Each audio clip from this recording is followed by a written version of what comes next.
that, and then you can hit this, and all things of manner of things happen on screen. Look at that pretty graphic, which took me all of, I don't know, 3.5 minutes to render. Anyway, right, hello.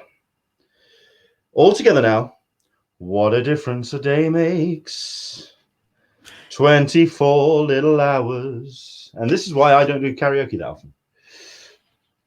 What a difference a day makes. What, do you know, it's interesting. What a decade this week's been. Do you know, it's interesting, Leonard, because you put on the Twitter feed to say it's the end of the world. And it reminded me of the REM song, which obviously... I can do that. I can do that. Don't need you to do it. However, here's a question.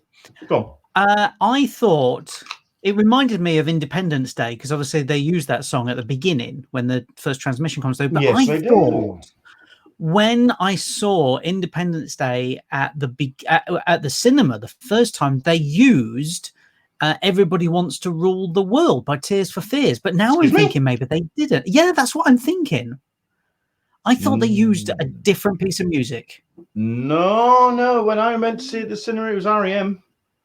Because I actually thought that's a bit on the nose. Really? You thought that 2 minutes into a film starring Will Smith who saves the world using one plane? That's a bit on the nose, that is. Yeah, it's a little bit on the nose. Is that even that big flat nose of Will Smith's? Right. Okay, that's fine. That's cleared it up. I don't know why. I'd got it in my head that I was like, yeah, I'm sure they used a different song, maybe just on the UK version, but clearly they didn't. I'm going to have to do some research into that. Because, I get it for both songs. Yeah, that's the thing. I'm like, it works. You know? Sorry, the cardinal sin of podcasting and live streaming, do not eat on air. I am eating the prawn crackers from last night's Chinese because I'm supporting Chinese restaurants because they are obviously taking one hell of a hit at the moment. So, get your Chinese in. In fact, I saw a really good idea online which somebody put forward. I loved this idea. Restaurants are obviously taking a bit of a hit. People are self-isolating. They're doing what they can to protect themselves, their family, and others. That I understand. But here's the idea. If you get the chance, either do it online or if you can pop into the restaurant during the day, buy a gift card. And so that the money is still going over to their till, and then you're also supporting them when you're going back in once the dust has settled. I thought that was a really good bloody idea. Yeah. I thought that was a really good idea. So, yeah, support your local restaurants, especially your Chinese. If you do have an area which, you feel that needs supporting, support them because heaven knows they need it at the moment. Fun and games. Hello there, everybody. Welcome to Talkin Con, a cup of tea with Englishman in San Diego. Decided to forego all of the usual kind of sales spiel at the beginning. I wanted to say thank you very much indeed to everyone who supports on Patreon, of course. But, well, safe to say the script has been completely thrown up and three-pointed into the nearest bin. It's just turned into an interesting week. I mean, the line I used there at the beginning, and I did tweet it out earlier, what a decade this week has been. This is what freaked a lot of people out. It's when I tweeted out, and this was sort of like Monday or Tuesday, you are aware that we're 11 weeks, only 11 weeks into 2020. Hasn't it felt like a hell of a lot longer? It's just turned into an interesting scenario right now. I mean, let's put it this way. If I'd have put online that this particular hangout had been postponed, I don't think anyone would have been surprised because everything else seems to have been postponed at the moment. First up, let me introduce my guest. We have Mark SEARBY joining us. Hello, Mark. How are you, Squire? Yes, I'm very good. Thank you. In fact, I'm even going to zoom in. So, look at that so we can see his face.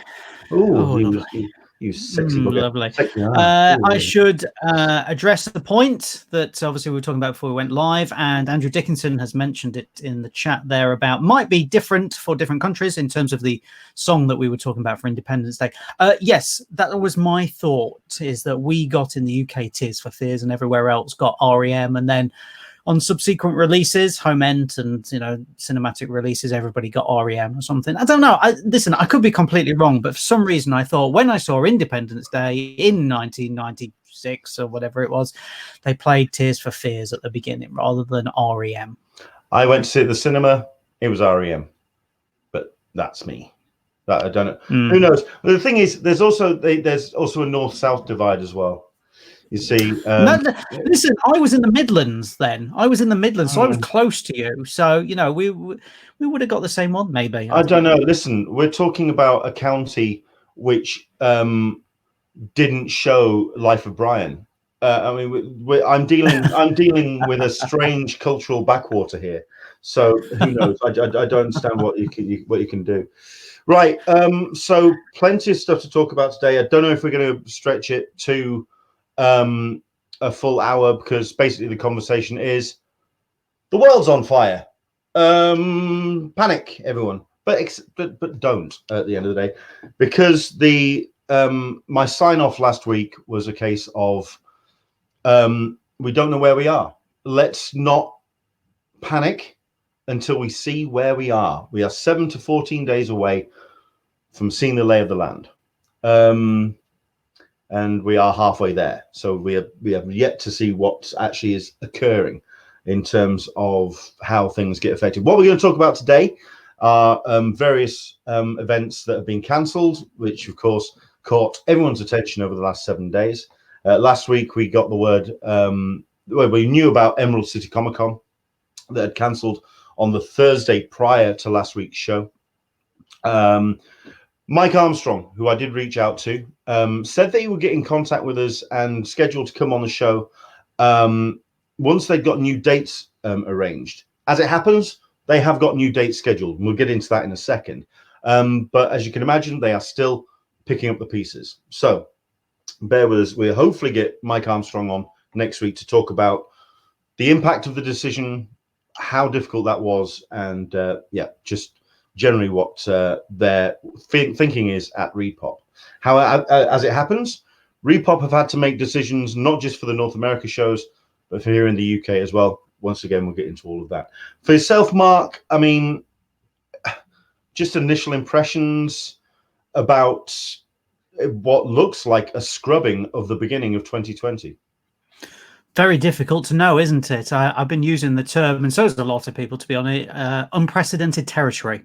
Don't know where we are with anything at all. Everything is pushed back. Things have been pushed back with the hope that it's all going to go ahead, but we are going to see a huge backlog of everything in terms of the arts. I'm not just talking about cons, I'm talking about films, I'm talking about TV, not so much music. Music is sort of impervious to it in that regard. Maybe not concerts. Obviously, concerts will be pushed back. But in terms of the art, I was going to bring up South by Southwest. Yeah, but yeah, we're going to see a lot pushed back, which then causes a huge problem, doesn't it? We then have cons fighting other cons for time. Where do you place your convention? Is it the same weekend as another convention that's close by? It's very difficult to know what people can do. Fair play to those conventions who have turned around and said, you know what, we've already got the date locked in. This is when it's going to be, because then they've got the marker in the sand. They're like, this is ours. It's up to you when you get it. But we're in unprecedented territory. We're in uncharted waters. Who knows where it's going to end and what casualties are going to go by the wayside, which is an unfortunate situation, but it's going to happen. Sure. I mean, when you're talking unprecedented territory, not necessarily fully unprecedented, because it has happened in the past, but I mean, the weekend, the evening when WonderCon Anaheim, when CCI announced that they were cancelled, they cancelled at 6 p.m. GMT here in the UK. I do a hospital radio show. So the first half of my show was about events that have been cancelled and the way that pop culture have been affected by the various decisions made by studios and by organizations. I don't just talk about Comic-Cons on my radio show. I talk about films. So we talked about Mulan, talked about I think Jungle Cruise. Did that get pushed back? I believe that's been pushed back. All these films and television productions which had either halted or whatever. But I think for myself, one of the big things was in the first 10 minutes I talked about WonderCon cancelling, but there can't be too much of a panic going on, but considering that Disneyland is keeping its doors open. And then half an hour later, I had to announce that no, despite the conversation between Department of Health and Bob Iger, the decision had happened. 2001, with 9/11, the killing of JFK, and a major earthquake. Those were the only 3 times that Disneyland has closed its doors. As of, I believe it was yesterday morning, Disneyland Anaheim has closed. That's the California Adventure and the main park. I believe the hotels close their doors tomorrow. I think there's been some grief that they've been getting that they've delayed that. But at the end of the day, it's a case of turfing people effectively out on the street. So it's the fact that Disneyland closed, that for me was the moment that a line in the sand had been drawn. It was just insane. Okay, so let's quickly go through a number of the events then and talk about what has been cancelled and where and when. So let's talk North America. Let's talk the big ones first. So we have the Emerald City Comic Con, which was scheduled to be this weekend, cancelled on the 5th of March, rescheduled for the 21st and the 23rd of August 2020.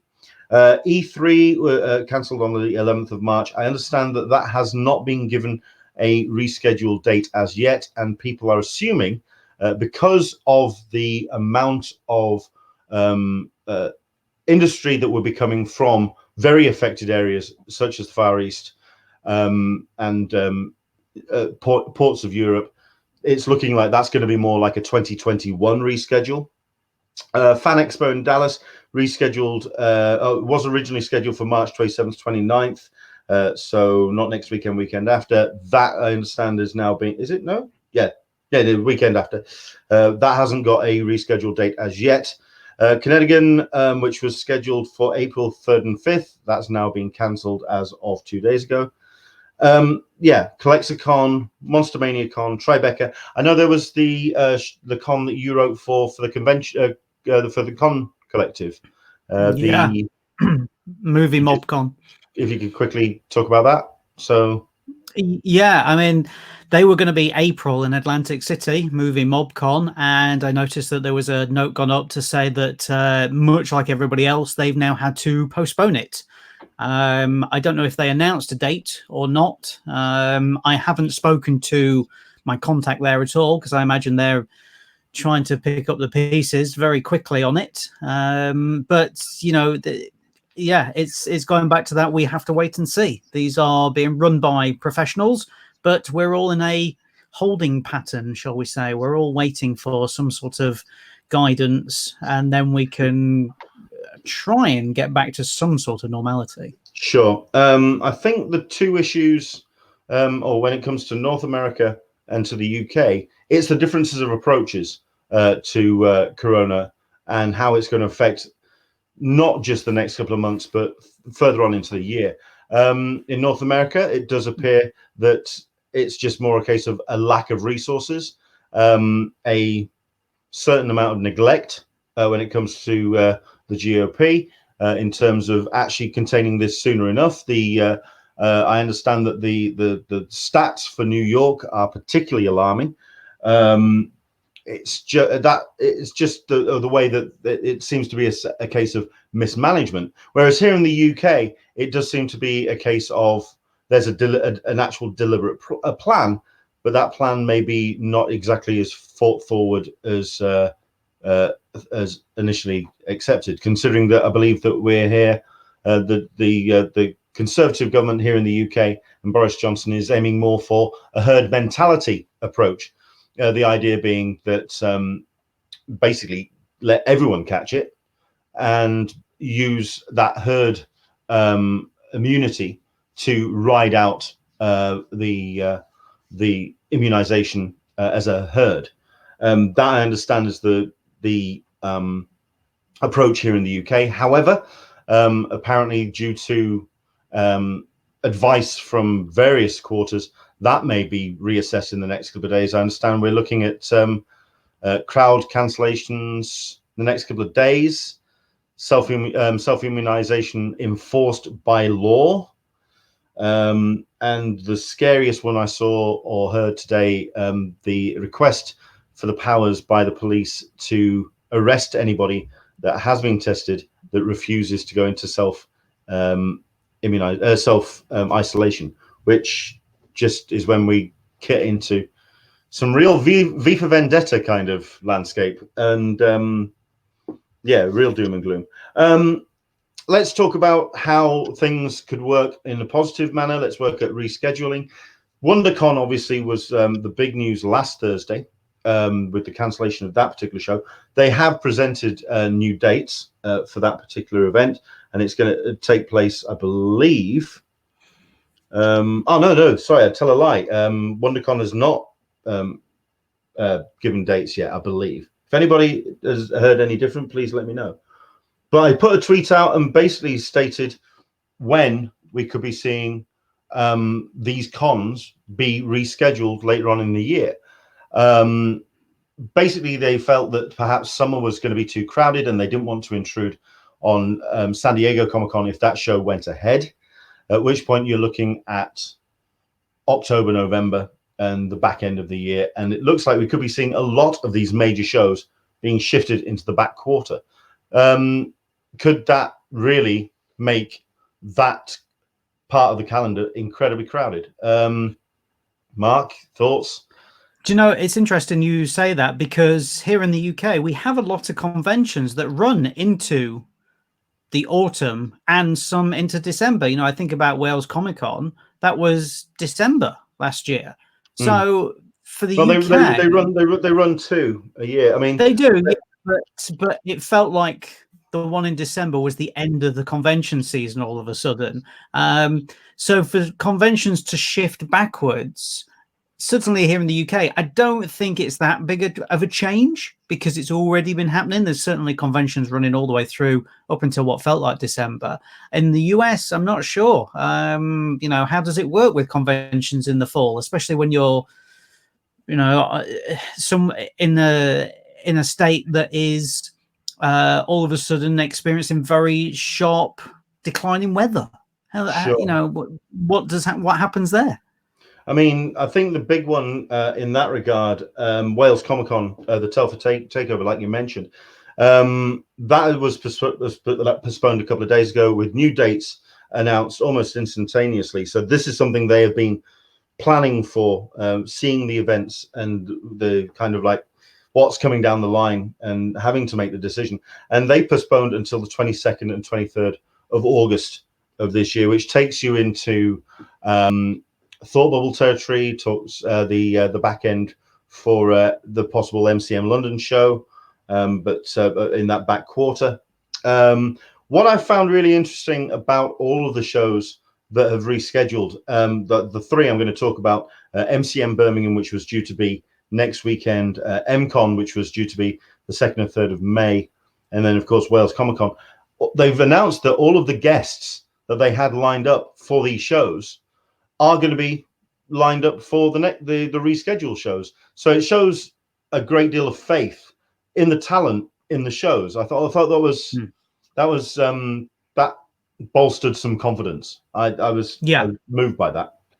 I would agree with you on that one, Leonard. I think it shows that there are talent out there who appreciate certain conventions and realize this is not a cash grab. We're going there and we actually really enjoy ourselves, and the people who go there are true fans as well. So when you get something like that, it shows that they can be trusted. I mean, I'm not saying it's exclusive to the UK, but it does happen in the US as well. And it's good that a convention can turn around and go, right, we're moving this 6 months, but don't worry about the talent. It will still be the same talent.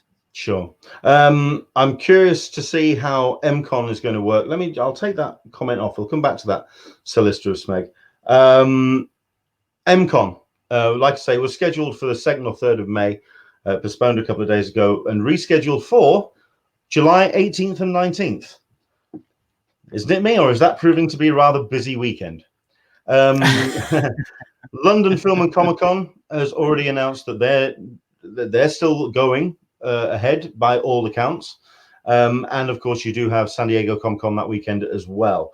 Like I say, the guests that they've got in, to be fair, it's a pretty rarefied and nice collection of guests, all of which have turned around and said that they will be returning for MCon.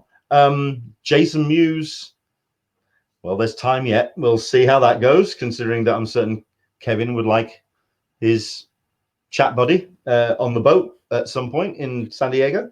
But for now, he has announced that he is going to be returning to Nottingham in July 18th, 19th. Let's quickly then bring up this comment from Solicitor Megan. This is definitely in your area of expertise, Mark. Filming being halted on some films could be good for San Diego Comic-Con. They could be in catch-up mode come San Diego, which might mean more programming and more offsites for SDCC.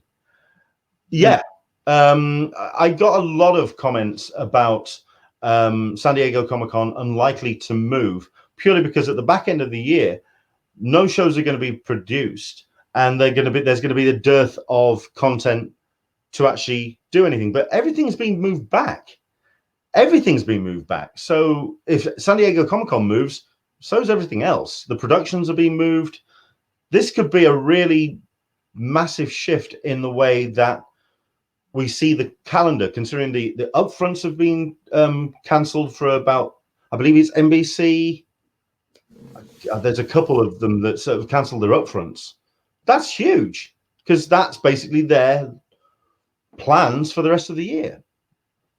So, I mean, Mark, I know you were wanting to talk about how this could affect the film landscape and certainly television landscape as well, to some degree.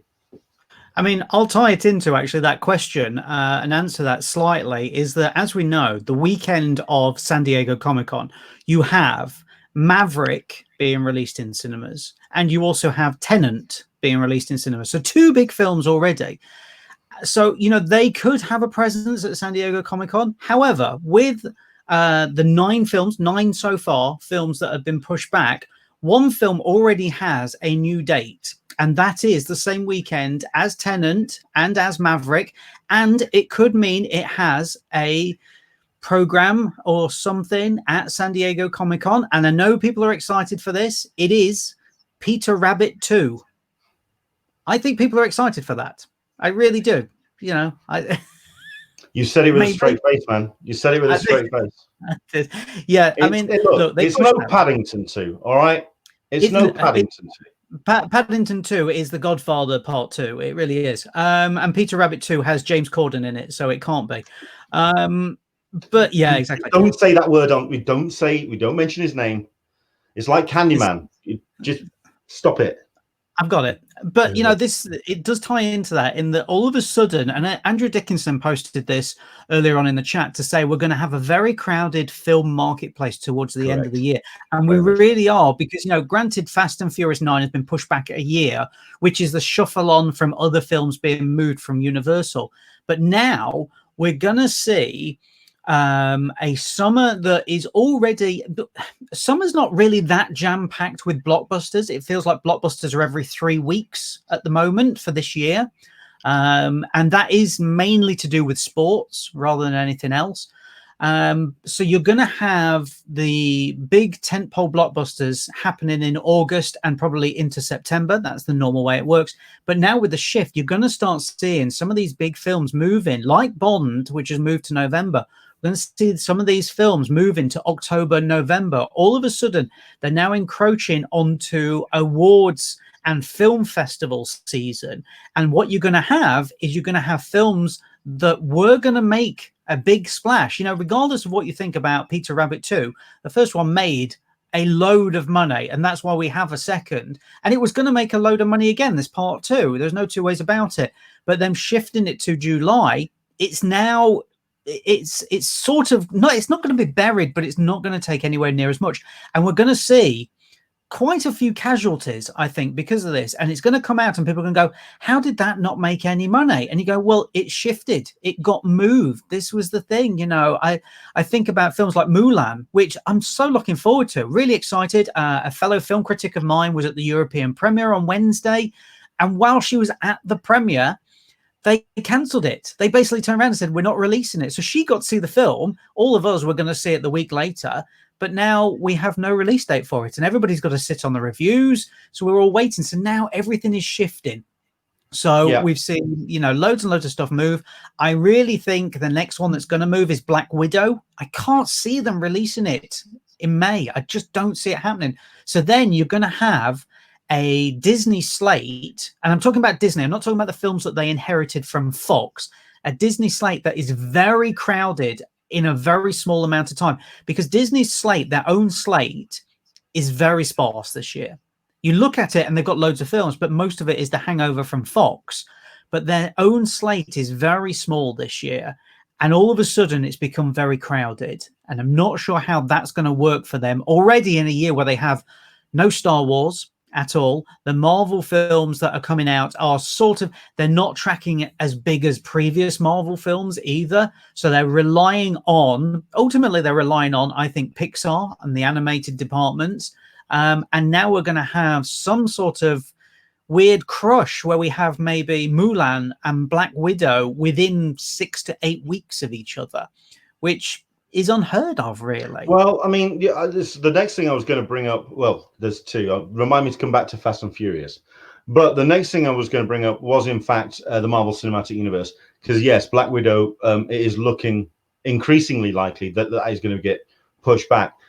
That's going to compress the Marvel Cinematic Universe Phase 4 really heavily down. It's going to put a lot of weight on Falcon and Winter Soldier, which it has had its final stretch of filming cancelled in, I want to say, Croatia.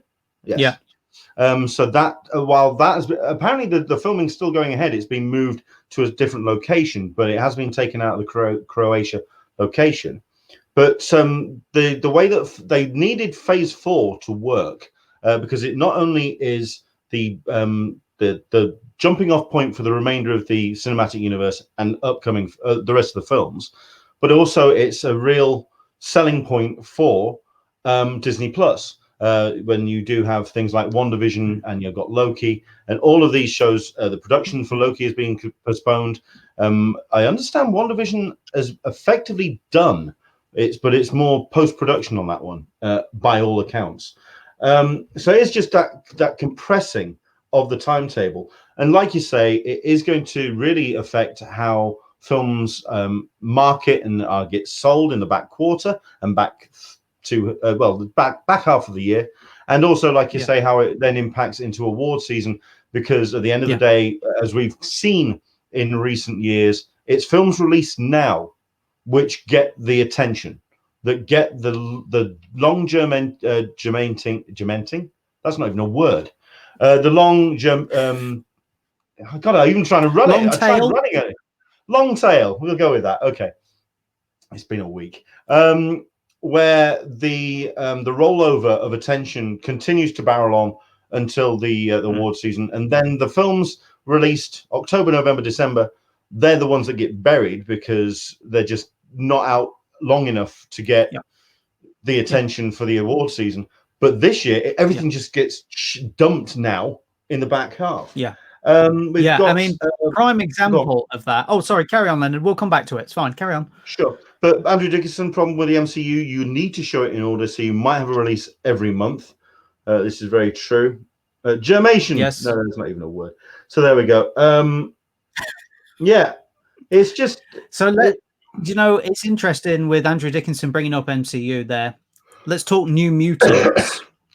Yeah, exactly. Like, so here's the thing. Over the past week, what's betting New Fox Mutants are just glad aren't they just wishing they'd have just released it when they had it? Fox doesn't exist anymore. Disney have it. Disney.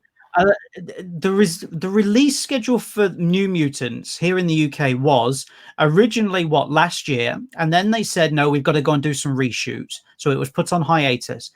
Ultimately, now we find out that they never did the reshoots at all. They couldn't afford to do it. So the film is locked. It's ready to go. It was going to get a 10th of April release here in the UK, which is a Wednesday. So it was going to be thrown out. It was going to be thrown the week after James Bond. So it was dying a death anyway. Then Bond gets put back. Suddenly, there's new posters out there with the 3rd of April on. So they've shifted it up into James Bond's position. Then it gets cancelled again. Yeah. New Mutants is not a film. It doesn't exist. It's never going to be seen. I did quite like the tweet I saw. I can't remember who posted it, but basically it went along the lines of, it is midnight 2056. The cockroaches are out in force tonight. The wolves are attacking the remainder of the human species. New Mutants has been postponed another 5 months. And I went, yeah, that sounds about right. Yeah, this is the thing. Like, I mean, I'm genuinely interested to see it, just to see what it's like. It's just going crazy. I just can't believe it. It's the new Patient Zero. Let's put it that way. Yes. Sorry, we have been told off, and we're quite right. Stop touching our faces. Yeah, sorry. Hands in pockets. There we go. Okay. I nearly did it again. So there we go. I said I was going to return to it, so let's talk about Fast and Furious. The fact that it has been postponed, but not just by a couple of months, and not even to the back end of the year. Is it May 2021? Yes, something like that, which is just that's a big push. That's a huge push.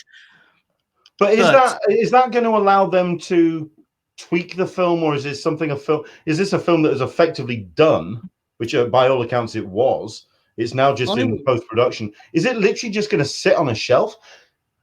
I heard a really good suggestion online that why don't they just bang it on a streaming service or put it on Apple TV, Apple at 59 quid or 39 quid or whatever it would take, as a cinema release or whatever, and actually just put it on a streaming service. Because, right, okay, let me go to two things there. One, you were saying, is it done? Yes, it's done. It's ready to go. They're not going back to anything. They're probably still doing post-production, sorry. They're still probably, putting a flying car into it or getting Vin Diesel to say it's all about family, maybe 2 or 3 more times. But it's done. It's going to sit on the shelf. There's no two ways about it. It's going to sit on the shelf. It's not a rare thing either. There have been lots of films that have sat on shelves for years and years. We've eventually got them. So yeah, it's going to sit it, which leads into the next thing where somebody's saying put it onto a digital platform. That's not what they want to do. This is a big tentpole franchise for Universal. They make a shit ton of money out of it. They haven't got that many franchises left either. Exactly. And putting it onto the big screen is where everybody should see a film anyway. But the thing is, what's going to happen, you put it onto a streaming service, only a quarter of the people who would pay to go and see that film will pay to download it. The rest of the people know where to get it from, if you know what I mean. It is a franchise. It is a juggernaut. So they're not going to do that. They're going to sit on it. They're going to let it go. I was talking to somebody earlier in the week, and I said, there are certain films out there that are going to be pushed back. And as we were saying, that we're going to be lost. Put them on something where you pay the price of a theater ticket, $20 or whatever it is, and you can stream it or you can digitally download it. New Mutants is the prime example. Yeah. Get everybody to pay $25. People are going to pay that, guaranteed, and it will probably make a bit more money than what it would make at the cinema. Yeah, I know you're making that face, but guaranteed's a bit strong. Yeah, but come on. I think this film's got way too much of a whiff around it. Oh, yeah, absolutely. But people are curious about it. This is the thing. The big film that's in the cinema at the moment now that's making money is Bloodshot. And that, nobody thought that would make any money because they're like, yeah, just put it out. I'm not hearing great reviews, but everyone's just grateful to see something. There's a new film in cinemas. Exactly. Yeah. This is the thing.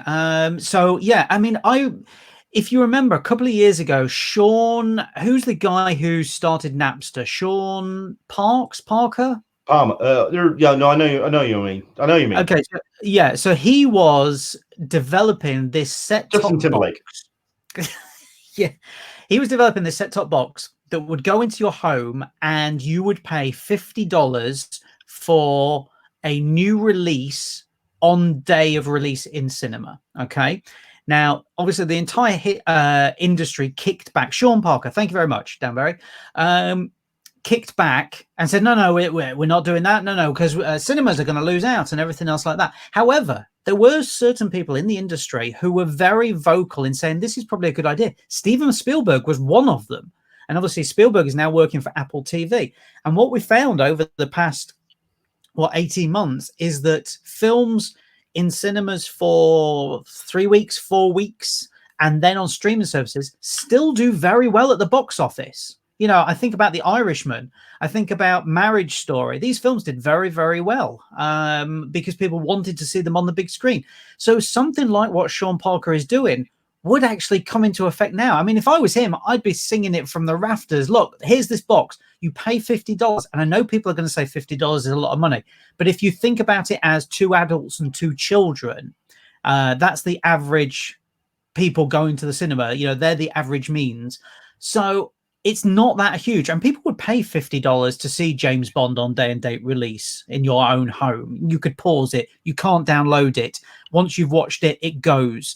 So there's more options out there. Unfortunately, the film industry, the old guard are very reluctant to do it. And that's why they don't like Netflix. This is the problem. And I think this slowing down of big film releases is really going to change stuff in the industry. I don't know where it's going to go, but it will be interesting to see how certain film studios, certainly Universal, absolutely Universal, and maybe not so much Disney because they've always got a huge slate. Disney, no. So Universal and Warner's, who have pushed films back, how they're going to adapt their model, because there should be some change.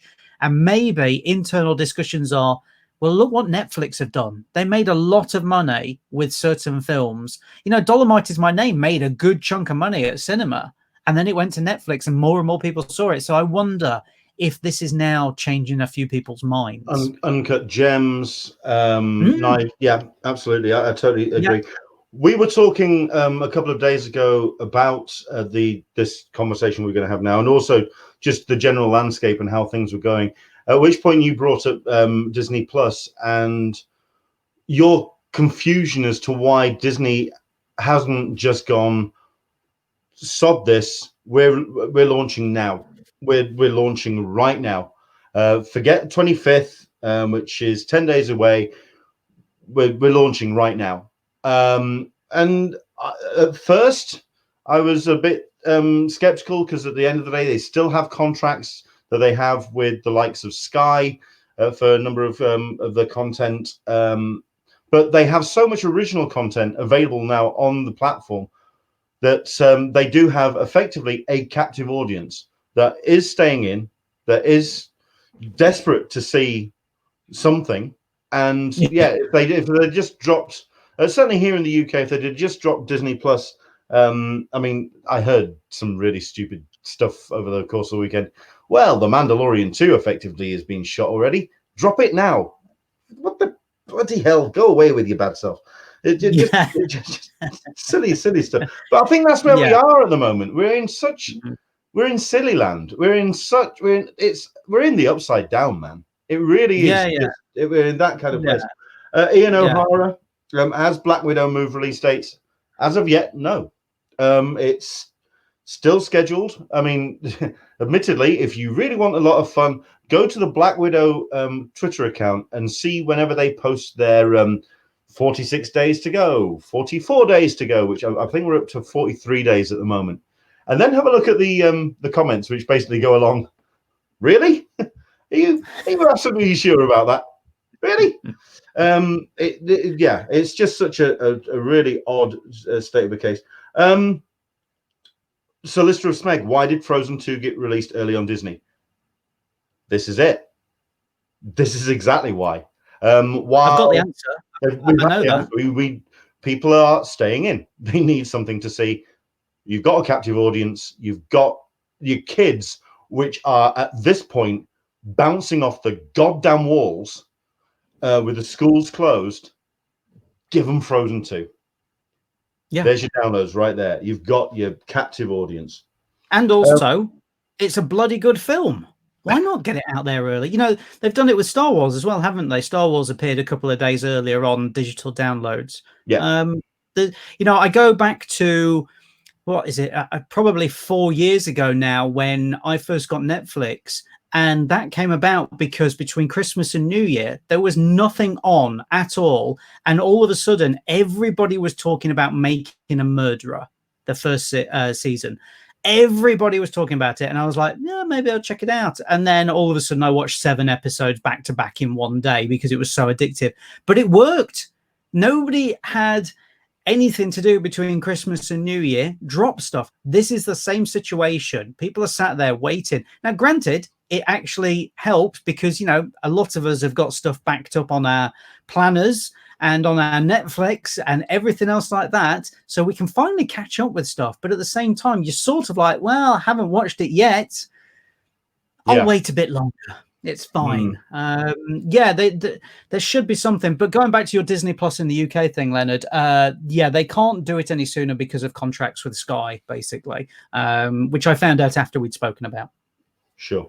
Okay, let's go back to conventions and events very quickly. Well, not very quickly. Let's actually delve into it because we've got a couple of comments that have come in. Andrew Dixon, yeah, very good points on these. The other things that are distracting us and will be possibly moving and really kind of affect how other events take place.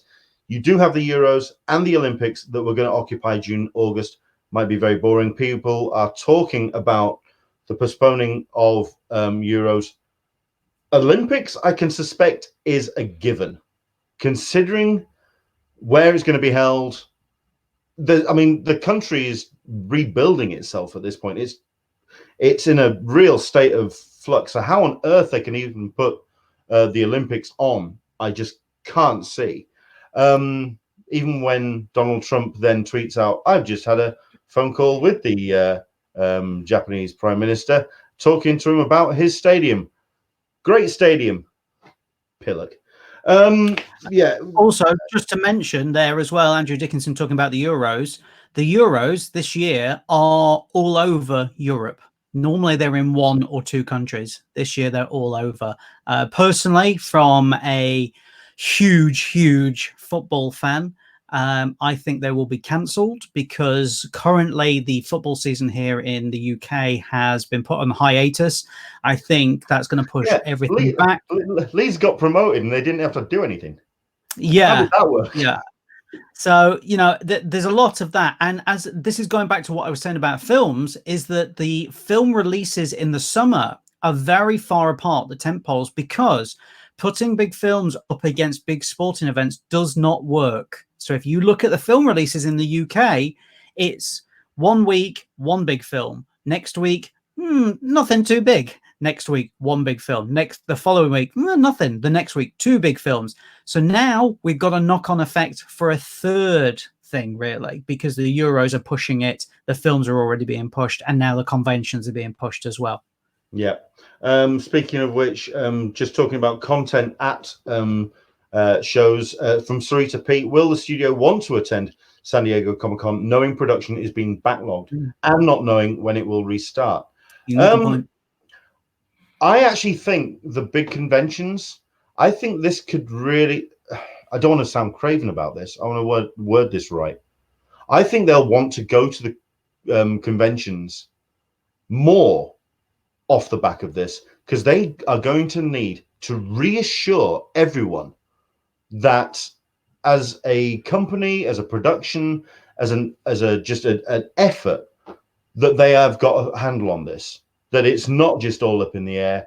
They're going to want to go, no, everything is fine. Please, everything is fine. You are going to be hearing everything is awesome an awful lot over the course of summer and the back end of the year. You're going to hear that from Warner's, from Universal, from all of them. They're just going to be going, everything's fine. For the love of God. But that's what you're going to see. And I think you're going to see them showing up at New York Comic Con in force, San Diego Comic Con at force, the rescheduled WonderCon in force.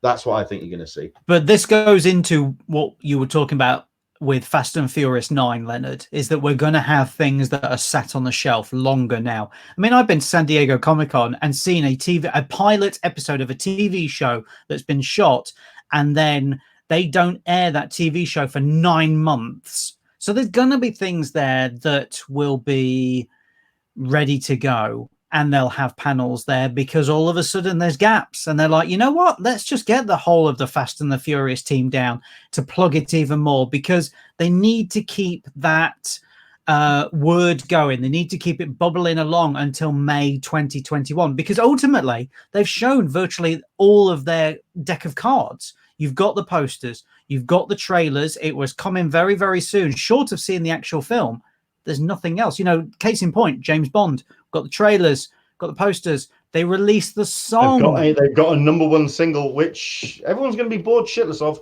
Well, I was bored shitless of it halfway through it, but that's a whole other, that's something else.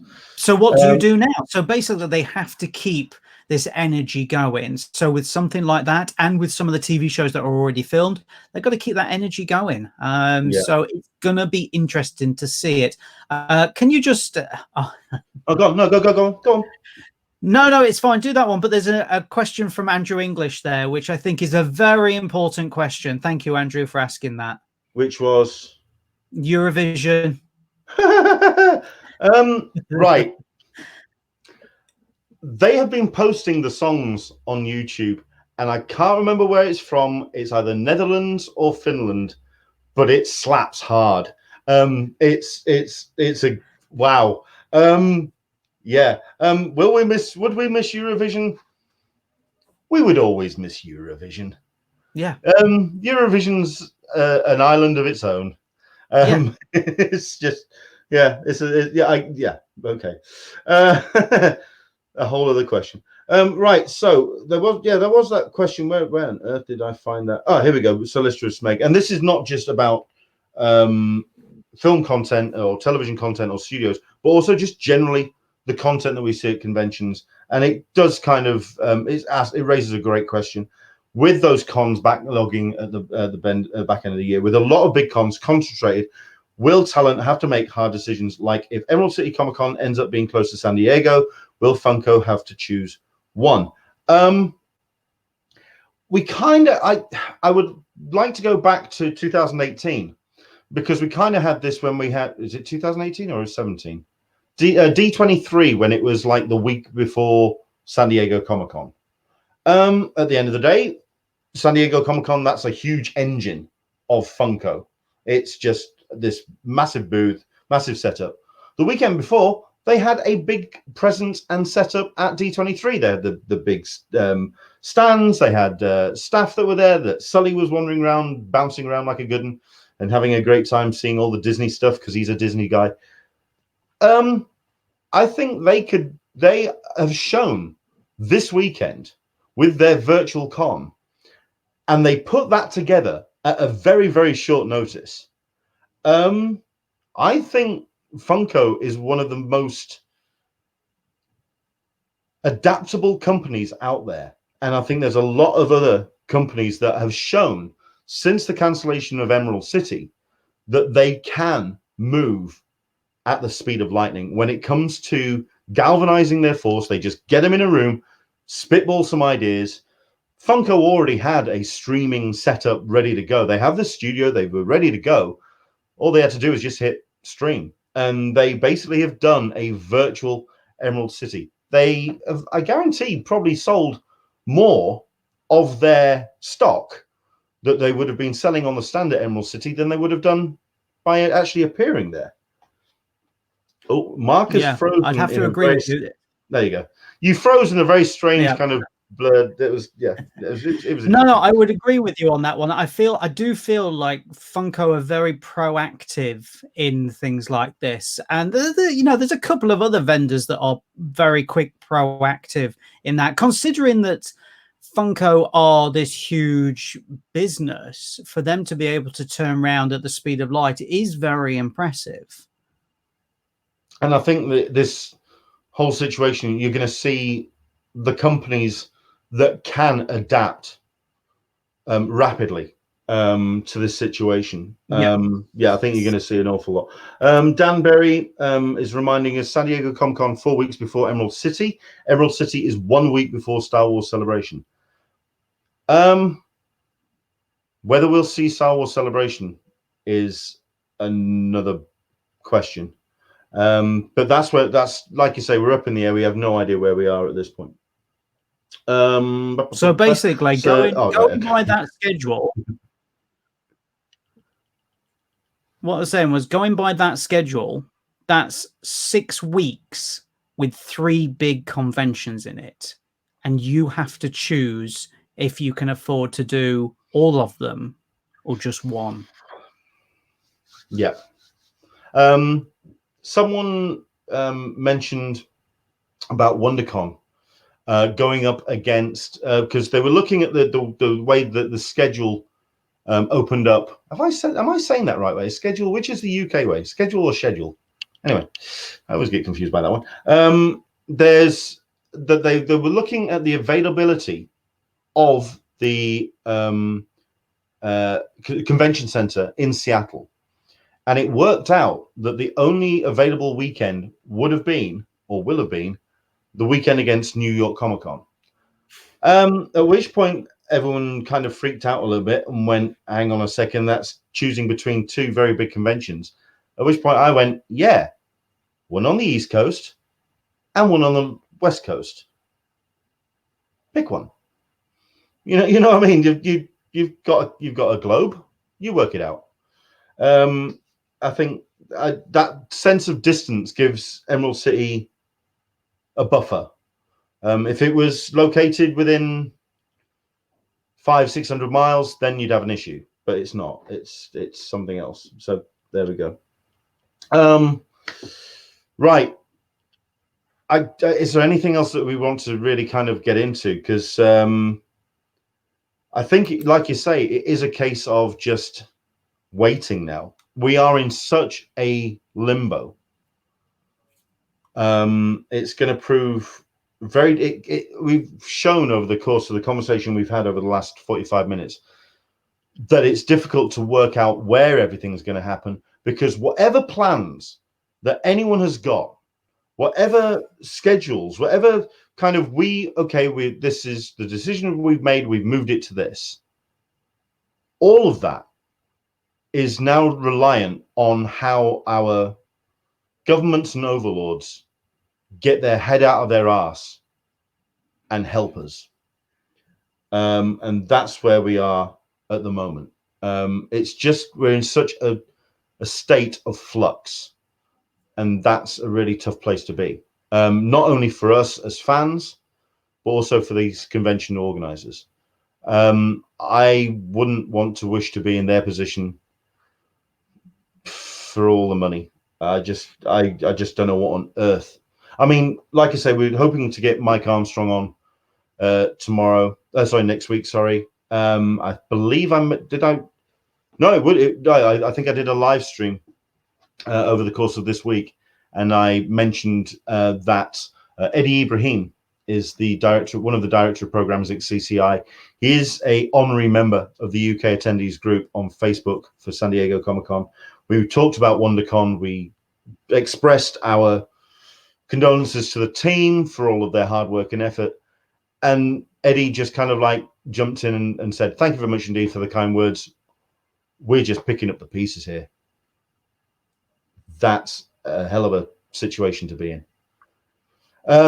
As for yourself, Mark, we've kind of put our thoughts out about the film schedule and how films and television can get produced. I mean, where are you at the moment in terms of stuff that's coming up in the next couple of weeks, or is it literally just being put on hold? Well, everything is now play it by ear. Next week, I should have been reviewing A Quiet Place 2. That's been pulled, so I had to scramble around to find another film. The same with the same week with Mulan, and it goes on into April, where I had films scheduled that we would be reviewing on the radio, and I plan these about 2 months in advance. Speak to the studios about screenings and everything, and they're all very much like, yeah, it's coming, don't worry, and stuff. So I have this book where I'm like, right, I've got those for that week, and I speak to the studio, I speak to the radio, and they're like, yeah, fine. It's all out the window now, and it is basically what we can get. What we can really get is how it's going to happen. That's ultimately it. Films are out there. There's still films being released. They might not be big tentpole films. They might be small independents.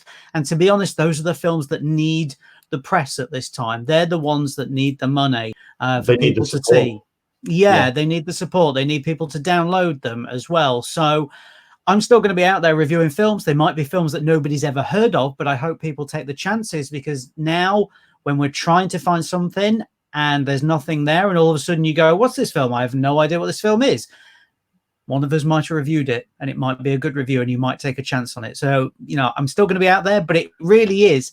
I mean, I was all planned all the way up until the 1st of May for films, which was obviously Black Widow weekend. Now, I've got 2 weeks, basically. I've got 2 weeks worth, and that's it. So it's, well, let's put it this way. I'm looking forward to seeing your review of a film which I saw a trailer of on Netflix and has caught my attention, and nobody else is talking about it. Have you heard of a film called Uncorked? I want to see this. It's about a lad that is wanting to move away from the path that his family is striving for him to take over the family business of a restaurant, and he wants to get into wine, and it looks really interesting. I think it looks really interesting.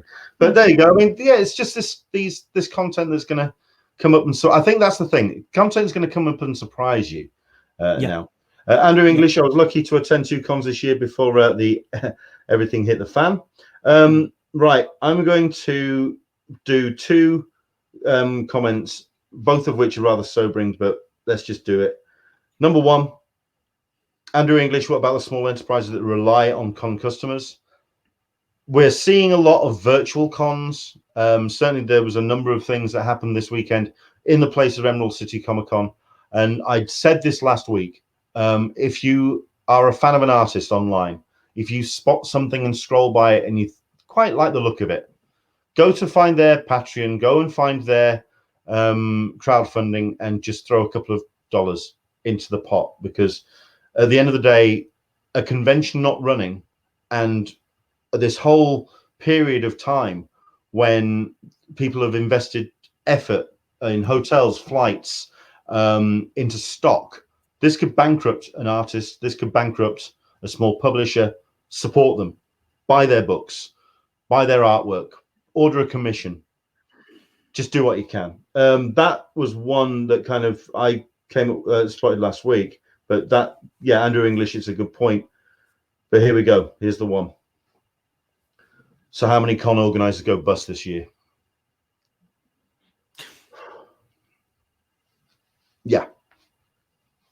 Yeah. It's going to be tough. It's going to be, we don't know. We don't know where we are. Thankfully, the events that we have seen, what I've been really kind of galvanized by is the events like MCM Birmingham, MCon, Wales, that have gone, okay, let's do what we need to do and just move it and just do it further down the calendar. Let's just keep going. And that's what I'm seeing a lot of. I mean, admittedly, the water's starting to get a bit choppy now, but generally the paddles are going underneath the water, and everything at the top is just more a case of just keep swimming, and just muscle through more than anything. But that's a big question. How many con organizers to go bust this year? Last year, it was a case of sorting the wheat from the chaff through sheer incompetence. Bye-bye, James. It's been a pleasure knowing you.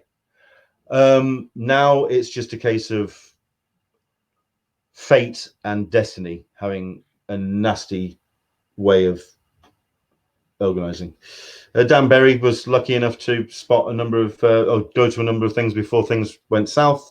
Long Beach Comic Con, San Diego Comic Fest, Pasadena, and the Comic Con Museum event. We didn't mention that. While WonderCon has been cancelled, or also all the Comic Con Museum events have now been cancelled. So that's, I mean, that was a major effort by San Diego, by Comic Con International. They want to get that thing nailed down. They want it secured in the landscape of San Diego, and now they can't. And I think last but not least, I have a friend who's a small businessman who has booths at the cons.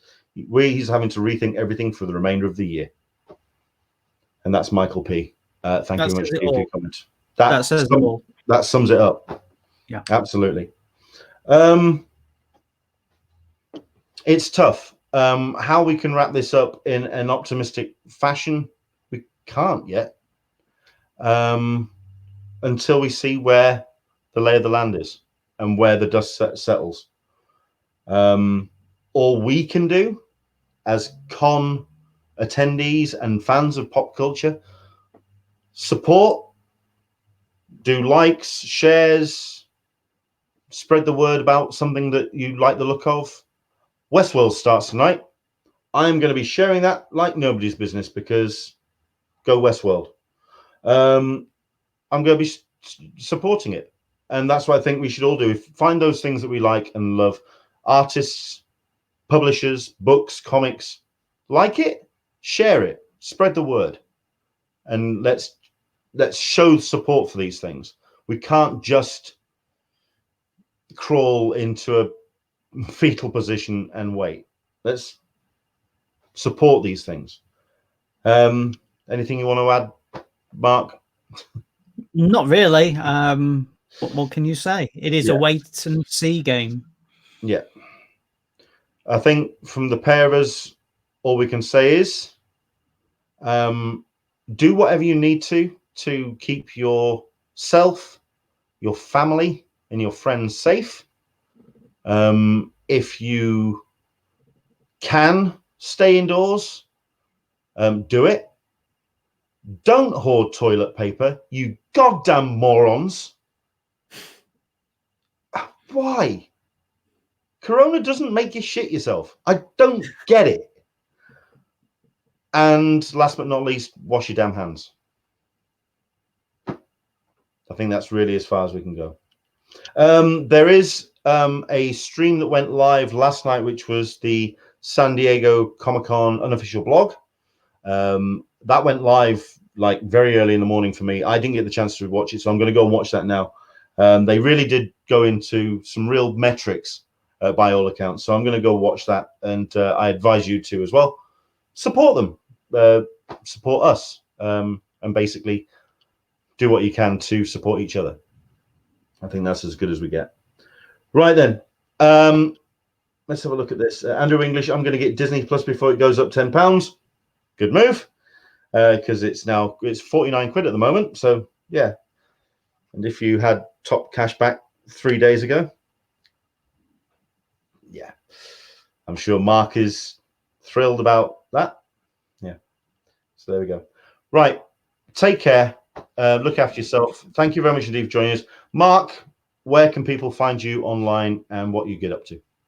I'm on Twitter, Mark_Searby, my website, marksearby.com, and film reviews every Friday on Phoenix FM in Essex at 1:30, and on BBC Northampton at about 4:30, and then Sunday mornings on BBC Suffolk at 10. You can buy my books. There's the poster behind me there, Rick Mail, Comedy Genius, which is my new one, and also my book on Al Pacino, who's just here. They're on Amazon. You can buy them there if you feel like it. Excellent stuff. And last but not least, for myself, well, I mean, we've got a couple of comments that have just come in. Andrew English, I have 240 packs of 18 toilet roll, but hopefully that will last just over a week. What the hell are you eating? is all I can say. What the hell is that all about? And Michael P, let's not forget how many fans will not have the funds to pay for the cons later this year because they may lose hour of work. Correct. Absolutely right. Andrew Dickinson. The other thing is my insurance runs out in April. What's the chances that we won't get cover for cancellations by then? All of this is fine. I'm thinking slightly bigger picture for myself. My mum is currently in Fuerteventura. She can't get home at the moment. At the end of the day, a Comic-Con is a Comic-Con. I was supposed to be doing MCM Birmingham next weekend. We're just going to have to plow through, aren't we? Thank you very much indeed for watching. I know this possibly wasn't the most optimistic or not the uplifting show that we wanted, but I think we did try and give you the broad picture and hopefully give you some sense of what could happen down the line. But at the end of the day, let's just see where the dust settles. And that we find out in the next couple of days or the next weeks or so. We will be back next week. Fingers crossed we'll have Mike Armstrong from Repop to talk about Emerald City and the general landscape of comic conventions from an organizer that has these big shows that they want to get people to come and attend. Take care. Look after yourself. And we will see you next Sunday. Bye-bye. Bye.